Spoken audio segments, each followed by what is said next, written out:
update natin para sa lagay ng ating panahon. Ngayong umaga po ng July 7, 2024 na kung saan sa ngayon ay may mahinang daloy na po ng habagat sa kanluran ng Southern Luzon, Western Visayas at Western Mindanao habang ang easterlies ay patuloy po na umiihip sa silangan ng Luzon at Visayas at ang Intertropical Convergence Zone ay nananatili po na nag-i-extend dyan po sa may Mindanao. At sa ating long range forecast ay nananatili pa rin naman na walang bagyo na nakikita na tatawid dito po sa ating bansa for the next 3 to 5 days, pero nananatili pa rin na may banta ng sama ng panahon na maaaring mabuo sa silangan ng ating bansa sa susunod na mga araw, at ang development ng mga ito ang ating babantayan kung matutuloy po o hindi. At sa lagay ng ating panahon, ngayong madaling araw ay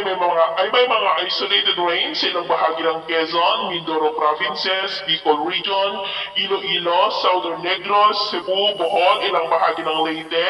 Eastern Samar, Dinagat Island at Zamboanga Peninsula. At mamaya ay sisikat ang araw lalo na sa malaking bahagi ng Luzon at Mindanao, pero may tsansa pa rin ng maulap na kalangitan with isolated rain sa ilang bahagi ng Batangas, Quezon, Aurora, Mindoro, Romblon, Bicol Region, Aklan, Southern Negros, Cebu, Bohol, Leyte, Samar Provinces at Dinagat Island. At mamayang hapon, mas maraming lugar muli sa ating bansa ang makakaranas ng maulap na kalangitan with isolated light to heavy rains. Kaya kung lalabas tayo sa ating mga tahanan, ay gawin po natin lagi ang magdala ng kahit anong panangga natin sa init ng araw at proteksyon na rin po sa mga biglaang buhos ng ulan.